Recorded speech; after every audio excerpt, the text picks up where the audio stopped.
चाहे ब्रह्मा कहो चाहे विष्णु कहो महादेवा।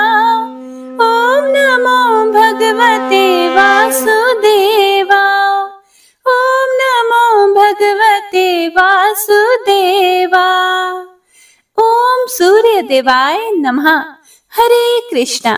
भगवान श्री हरि विष्णु और माता लक्ष्मी आपके सभी कष्टों को दूर करे और आपका घर धन धान्य से भर दे और सुख समृद्धि की वर्षा हो, ऐसी हम मंगल कामना करते हैं। सबसे पहले तो मैं आप सभी भक्तों को धन्यवाद देना चाहूंगी जो आपने वैशाख मास में महात्म्य कथाओं को सुनकर उन्हें लाइक करके कमेंट करके जो मुझे इतना प्यार और आशीर्वाद दिया है, उसके लिए दिल से आप सभी भक्तों का बहुत बहुत धन्यवाद। भगवान आपको महात्म्य कथाएं सुनने का पुण्य फल प्रदान करें। आज से आप प्रतिदिन हमारे चैनल पर ज्येष्ठ मास महात्म्य की कथाएं सुनेंगे और उम्मीद करती हूँ कि यही प्यार और आशीर्वाद आप इन महात्म्य कथाओं को भी जरूर देंगे और भगवान का आशीर्वाद प्राप्त करेंगे। हे प्रिय भक्तों, ज्येष्ठ मास हिंदू पंचांग का तीसरा महीना होता है, जिसे आम भाषा में जेठ महीना कहा जाता है।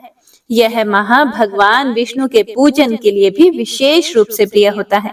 जेठ का महीना तप, संयम, सेवा और दान पुण्य का महीना माना जाता है, क्योंकि इस समय तेज गर्मी होती है, इसलिए जल का महत्व और ज्यादा बढ़ जाता है।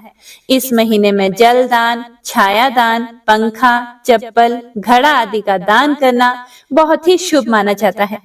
इस महीने में कई धार्मिक और आध्यात्मिक महत्व के पर्व भी आते हैं। विशेष रूप से ज्येष्ठ महीने में पड़ने वाली ज्येष्ठ अमावस्या, निर्जला एकादशी और गंगा दशहरे का विशेष महत्व है। ज्येष्ठ माह भगवान शिव के भक्तों के लिए बहुत ही शुभ माना जाता है। ऐसी मान्यता है कि इस दौरान भगवान शिव की पूजा अर्चना करने से पापों से मुक्ति मिलती है और मोक्ष की भी प्राप्ति होती है। इस महीने में माता पार्वती की पूजा करने से सुख शांति और वैवाहिक जीवन में खुशहाली आती है और साथ ही माता की आराधना करने से घर में सकारात्मक ऊर्जा का संचार होता है। ज्येष्ठ माह में गंगा दशहरे का पर्व आता है। इस दिन गंगा में स्नान और पूजन करने से पापों से मुक्ति मिलती है और जीवन में शुद्धता आती है।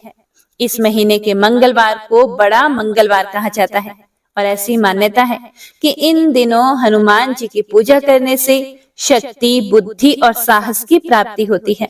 खास तौर पर व्रत और हनुमान चालीसा का पाठ करने से तो अति लाभ मिलता है। पौराणिक मान्यताओं के अनुसार इसी महीने में भगवान श्री राम से हनुमान जी की पहली भेंट हुई थी, इसीलिए यह महीना हनुमान भक्ति के लिए भी खास होता है। और साथ ही इस महीने सूर्य देव और वरुण देव की पूजा का भी विधान है। सूर्य देव को प्रतिदिन अर्घ देना और जल अर्पित करना बहुत ही पुण्यदायी होता है।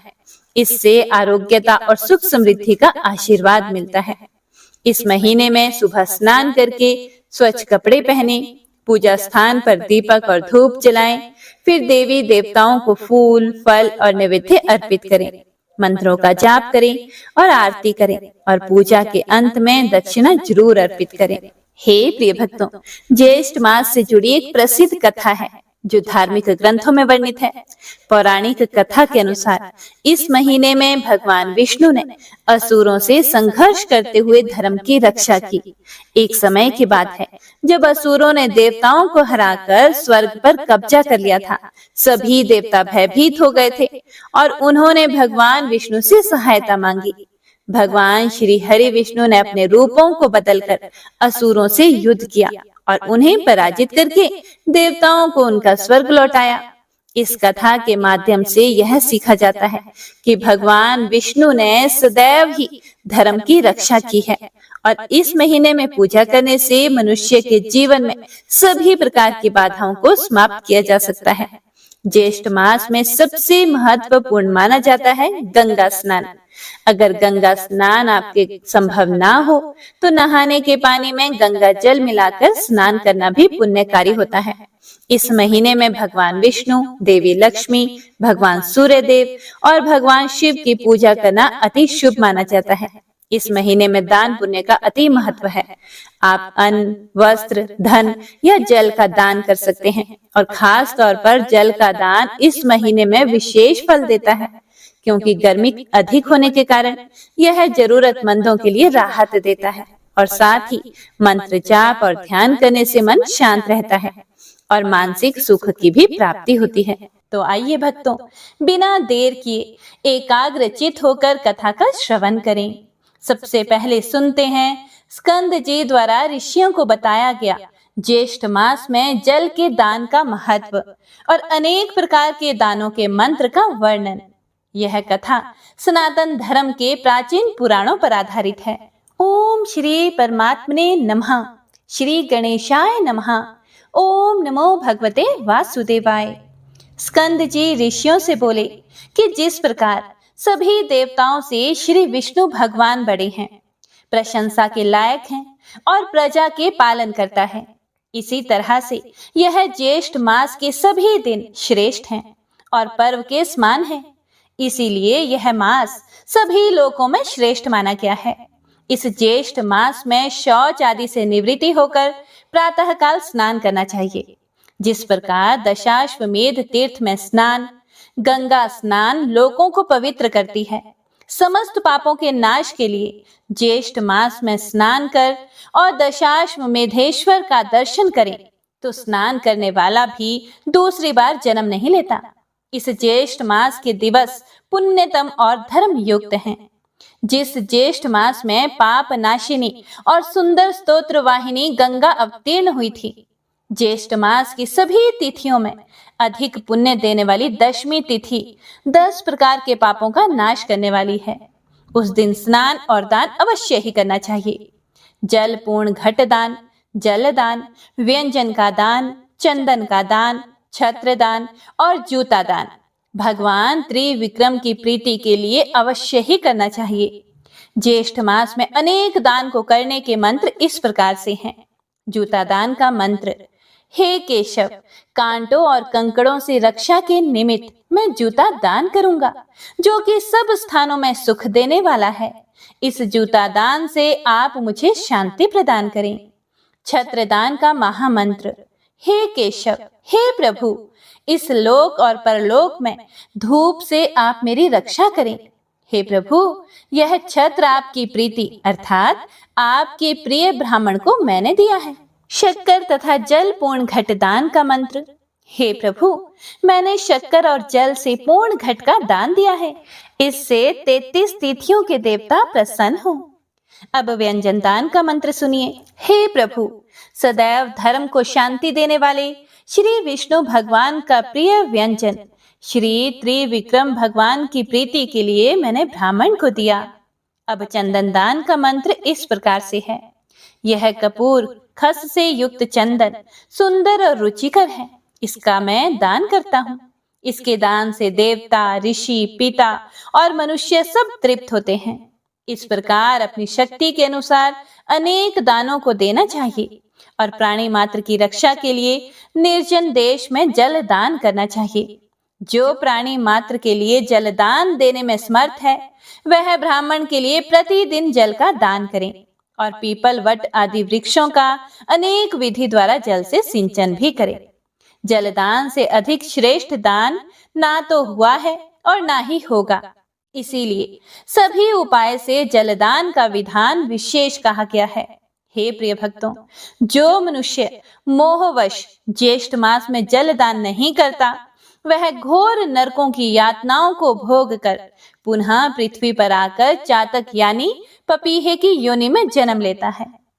हे प्रिय भक्तों, महर्षि स्कंद जी अपने शिष्यों को ज्येष्ठ मास का महत्व सुनाते हुए बोले कि इस महीने में जल देने का विशेष महत्व है।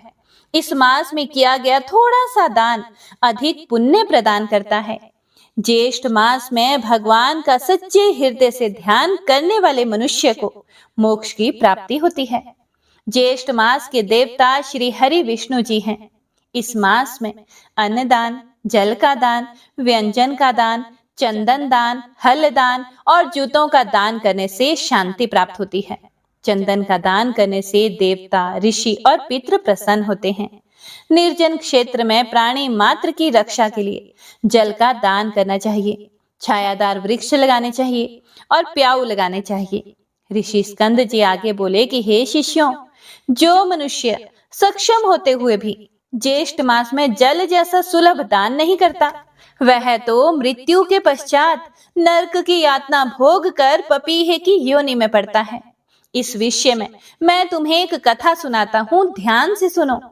हे प्रिय भक्तों, कथा सुनाते हुए स्कंद जी बोले कि त्रेता युग के अंत में महिष्मती पुरी में वेद वेदांतों को जानने वाला सुमंत नाम का एक श्रेष्ठ ब्राह्मण अपनी पत्नी और अपने पुत्र के साथ रहता था। उसकी पत्नी का नाम था गुणवती और उसके पुत्र का नाम था देव शर्मा। एक दिन वह ब्राह्मण समाधि लगाने के लिए वन में गया। कुछ समय श्री हरि का ध्यान कर वह ब्राह्मण वहां स्थित सुंदर सरोवर का जल पीकर वृक्ष की छांव में सो गया, जो कि सरोवर के एकदम साथ ही था। अब जो भी जीव जानवर सरोवर में जल पीने के लिए आते थे, तो वह उसे देखकर डर कर वहां से भाग जाते और जल पीने से वंचित रह जाते। उस ब्राह्मण के डर से वे सभी प्यास से पीड़ित होकर व्याकुल हो गए, और तो कुछ नन्हे जीव तो प्यास के कारण मृत्यु को प्राप्त हो गए। सूर्य देव के अस्त होने पर जब उसकी निद्रा दूर हुई, तब वह ब्राह्मण अपने घर को वापस आ गया, लेकिन अनजाने में हुआ पाप भी उसके साथ साथ आ गया। कुछ समय के बाद ब्राह्मण अस्वस्थ हुआ, जिसकी वजह से उसकी मृत्यु हो गई। उसकी पतिव्रता स्त्री भी अपने पुत्र और घर का त्याग करके ब्राह्मण के साथ सती हो गई। हे प्रिय भक्तों, देखिए, अज्ञात पाप के दोष से वह ब्राह्मण मृत्यु के पश्चात कई समय तक नरक की यातना भोग कर चातक की योनि में पड़ा और उसकी पत्नी चातिकी की योनि में। चातक और चातिकी की योनि में आकर दोनों अपने पुत्र के घर के समीप एक वृक्ष पर रहने लगे। चातक अपने पूर्व जन्म के कर्मों को याद करके जोर जोर से रोता था। उसके पुत्र ने रोने की आवाज सुनकर उन दोनों को वहां से भागने और ना रोने को कहा, परंतु चातक का रोना बंद ही नहीं हुआ। थक हार कर उसके पुत्र ने उस वृक्ष को आग लगा दी, जिससे चातक और चातकी के पंख जल गए और वह घायल अवस्था में नीचे पृथ्वी पर गिर पड़े और आपस में अपने कष्टों की बात करने लगे। उनकी बातों को सुनकर उनके पुत्र को बड़ा विस्मय हुआ कि यह तो मेरे माता पिता हैं। वह ब्राह्मण पुत्र तब श्रेष्ठ ऋषियों के आश्रम में गया और अपने माता पिता का सारा वृतांत उनको सुनाया। उनसे उनके उद्धार का उपाय भी पूछा। तब ऋषियों ने उसे बताया कि तुम्हारे पिता का पूर्व जन्म का अज्ञात पाप है, उसे मुक्ति के लिए तुम जलदान की व्यवस्था करो। तब ब्राह्मण पुत्र ने ऋषियों के कथनानुसार अपने माता पिता के नाम का निर्जन वन में प्याऊ लगा दिया, जहां पर आने जाने वाले मनुष्य, पक्षी और जीव जंतु जल पीने लगे। उसके इस प्याऊ के पुण्य के प्रभाव से उसके माता पिता की चातक चातकी की योनि से छूटकर मुक्ति मिली। उसके माता पिता बोले कि हे पुत्र, तुम तो धन्य हो, तुम्हारे द्वारा जगह जगह प्याऊ लगवाने और ज्येष्ठ मास में जल दान करने से हमें मुक्ति मिल गई है। पुत्र, तुम हर साल ज्येष्ठ के मास में जल दान किया करना, ज्येष्ठ मास में स्नान करना और ज्येष्ठ मास में धर्म का पालन करना। हे पुत्र, ऐसा करने से वंश की जड़ हमेशा हरी भरी ही रहती है। ऐसा करने से तुझे कभी भी किसी भी प्रकार का रोग दोष और गरीबी नहीं झेलनी पड़ेगी। तुम हमेशा धन वैभव सुख समृद्धि से युक्त रहोगे, यह हमारा आशीर्वाद है। ऐसा कहकर ब्राह्मण दंपति विमान में बैठकर विष्णु लोक को चले गए। हे प्रिय भक्तों, स्कंद मुनि ऋषि मुनियों से बोले, इस प्रकार ज्येष्ठ माह में जल दान का विशेष महत्व है। जो भी मनुष्य प्राणियों, पक्षियों और जीव जंतुओं के लिए जल की व्यवस्था करता है, वह इस लोक में सुखों को भोग कर अंत में वैकुंठ धाम को जाता है। हे प्रिय भक्तों, यह जलदान की महिमा महात्म्य जो कोई भी मनुष्य सुनता, पढ़ता या सुनाता है, उसे कभी भी कोई अज्ञात पाप दोष नहीं भुगतना पड़ता। उसके जीवन भर के सभी पाप मात्र सुनने से ही धुल जाते हैं। वह मनुष्य इस जीवन के सभी सुखों को भोग कर बाद में स्वर्ग का अधिकारी होता है। हे प्रिय भक्तों, इस पावन कथा से हमें यह शिक्षा मिलती है कि ज्येष्ठ मास में जलदान, सेवा और करुणा का कितना महान महत्व है। जो मनुष्य इस तपती गर्मी में प्यासी जीवों, पक्षियों और मनुष्यों के लिए जल की व्यवस्था करता है, वह वास्तव में भगवान की सच्ची सेवा करता है। इसीलिए आप सभी भक्तों से भी मेरा विनम्र निवेदन है कि अपने घर के बाहर एक प्याऊ, पक्षियों के लिए जल का पात्र और यदि संभव हो तो छायादार वृक्ष अवश्य लगाएं, क्योंकि जल ही जीवन है और जलदान सबसे बड़ा दान है। तो प्रेम से बोलिए त्रिविक्रम भगवान की जय। हे प्रिय भक्तों, तो आइए अब सुनते हैं ज्येष्ठ मास महात्म्य अध्याय 1। एक समय व्यास जी के शिष्य महर्षि सुमंतु तथा वशिष्ठ, पराशर, जैमिनी, याज्ञवल्क्य, गौतम, वैशंपायन, शौनक, अंगीरा और भारद्वाज आदि महर्षि गण पांडव वंश में स्मुतपत्र महाबलशाली राजा शतानिक की सभा में गए। राजा ने उन ऋषियों का अर्घ आदि से विधिवत स्वागत सत्कार किया और उन्हें उत्तम आसनों पर बिठाया तथा भली भांति उनका पूजन किया और विनय पूर्वक इस प्रकार से प्रार्थना की कि हे महात्माओं, आप लोगों के आने से मेरा जन्म तो सफल हो गया। आप लोगों के स्मरण मात्र से ही मनुष्य पवित्र हो जाता है। फिर आप लोग मुझे दर्शन देने के लिए यहाँ पधारे हैं, इसीलिए आज तो मैं धन्य हो गया। आप लोग कृपया करके मुझे उन पवित्र और पुण्यमयी धर्मशास्त्र की कथाओं को सुनाएं, जिसके सुनने से मुझे परम गति की प्राप्ति हो। ऋषियों ने कहा कि हे राजन, इस विषय में आप हम सबके गुरु साक्षात नारायण स्वरूप भगवान वेद व्यास जी से निवेदन करें। वे तो कृपालु हैं, सभी प्रकार के शास्त्रों के और विद्याओं के ज्ञाता भी हैं, जिसके श्रवण मात्र से मनुष्य सभी पापों से मुक्त हो जाता है। उस महाभारत ग्रंथ के रचयिता भी यही हैं। तब राजा शतानिक ने ऋषियों के कथनानुसार सभी शास्त्रों के जानने वाले भगवान वेद व्यास जी से प्रार्थना पूर्वक जिज्ञासा की कि हे प्रभु, मुझे आप धर्ममयी पुण्य कथाओं का श्रवण कराएं, जिससे मैं पवित्र हो जाऊं और इस संसार सागर से मेरा उद्धार हो जाए। तब व्यास जी ने कहा कि हे राजन, यह मेरा शिष्य सुमंतु महान तेजस्वी और समस्त शास्त्रों का ज्ञाता है। यह आपकी जिज्ञासा को अवश्य ही पूर्ण करेगा। मुनियों ने भी इस बात का अनुमोदन किया। उसके बाद राजा शतानीक ने महामुनि सुमंतु से उपदेश करने के लिए प्रार्थना की कि हे द्विज श्रेष्ठ, आप कृपया करके उन पुण्यमयी कथाओं का वर्णन करें, जिनके सुनने से सभी पाप नष्ट होते हैं और शुभ फलों की भी प्राप्ति होती है। महामुनि सुमंतु बोले कि हे राजन, धर्म शास्त्र सबको पवित्र करने वाले हैं। उनके सुनने से मनुष्य सभी पापों से मुक्त हो जाता है। बताओ, तुम्हारी क्या सुनने की इच्छा है? तब राजा शतानीक ने कहा, ब्राह्मण देव, वे कौन से धर्म शास्त्र हैं जिनके सुनने से मनुष्य पापों से मुक्त हो जाता है? फिर सुमंतु मुनि बोले कि हे राजन, मनु, विष्णु, यम, अंगीरा, वशिष्ठ, दक्ष, संवर्त, शातातप, पराशर, आपस्तंभ, उशाना, कात्यायन, बृहस्पति, गौतम, शंख, लिखित, हारित तथा अत्रि आदि ऋषियों द्वारा रचित मनवादी बहुत से धर्म शास्त्र है। इन धर्म शास्त्रों को सुनकर और उनके रहस्यों को भली भांति हृदय से आत्मसार कर मनुष्य देवलोक में जाकर परम आनंद को प्राप्त करता है। इसमें कोई भी संदेह नहीं करना चाहिए। शतानिक ने कहा कि प्रभु, जिन धर्म शास्त्रों को आपने कहा है, इन्हें मैंने सुना है। अब इन्हें फिर से सुनने की इच्छा नहीं है। कृपया करके आप चारों वर्णों के कल्याण के लिए जो उपयुक्त धर्म शास्त्र हो, उसे मुझे बताओ। फिर सुमंतु मुनि बोले, हे महाबाहो, संसार में निमग्न प्राणियों के उद्धार के लिए 18 महापुराण, श्री राम कथा तथा महाभारत आदि सद्ग्रंथ नौका रूपी साधन है।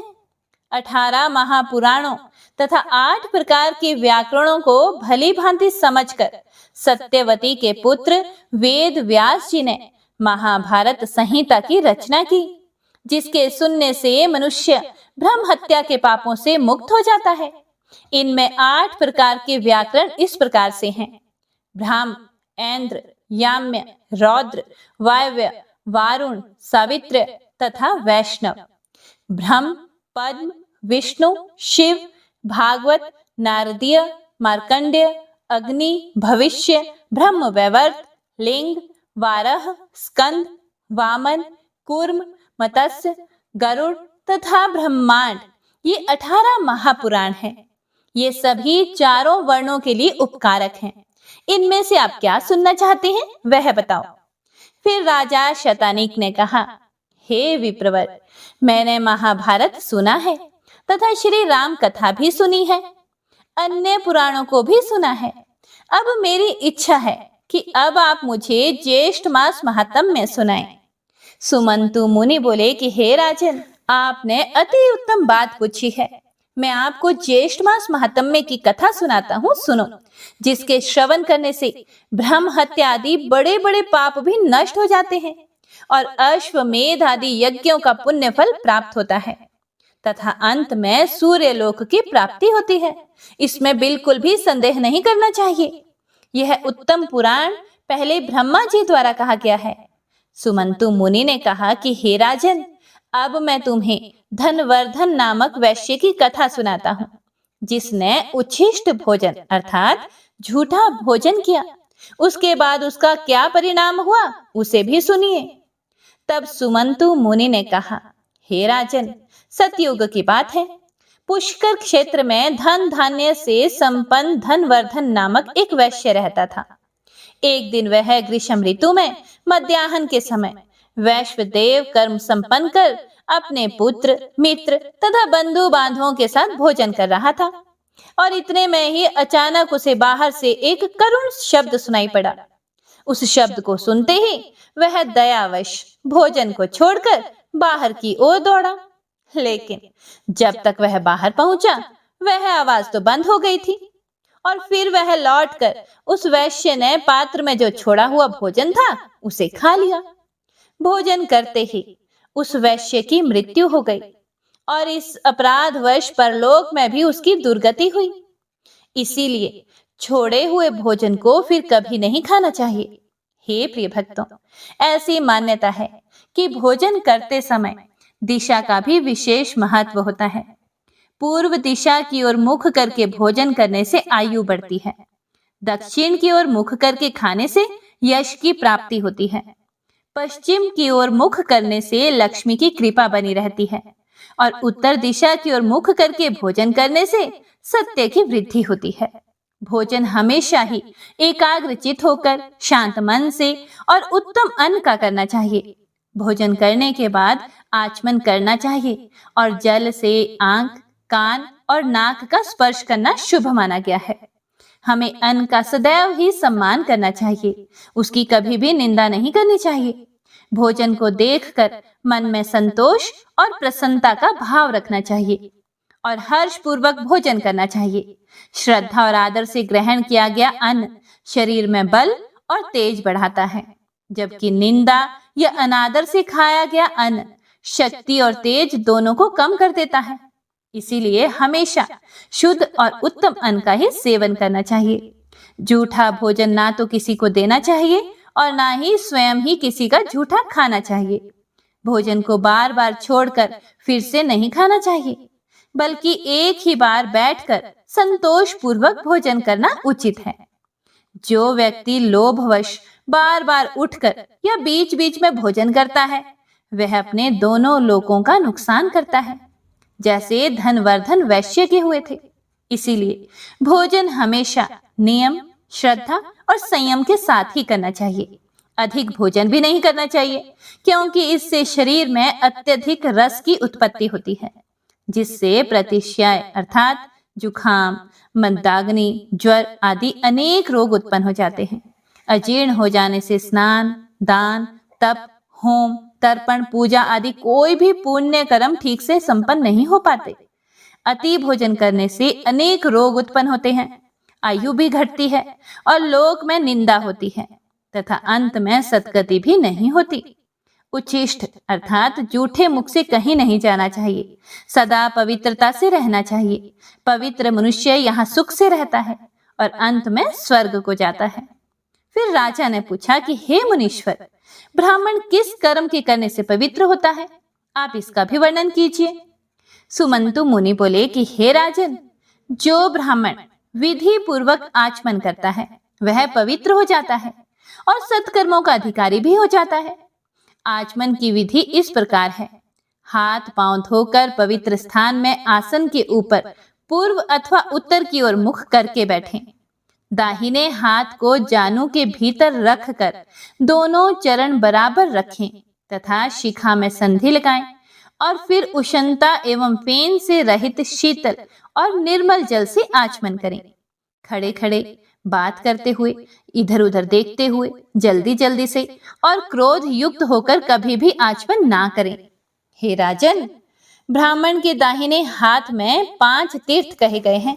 पहला है देव तीर्थ, दूसरा है पितृ तीर्थ, तीसरा है ब्रह्म तीर्थ, चौथा है प्राजापत्य तीर्थ और 5वां है सौम्य तीर्थ। अब आप इनके लक्षणों को भी सुन लीजिए। अंगूठे के मूल में ब्रह्म तीर्थ, कनिष्ठा के मूल में प्रजापत्य तीर्थ, उंगलियों के अग्र भाग में देव तीर्थ, तर्जनी और अंगुष्ठ के बीच में पितृ तीर्थ और हाथ के बीच भाग में सौम्य तीर्थ कहा जाता है, जो देव कर्म में प्रशस्त माना गया है।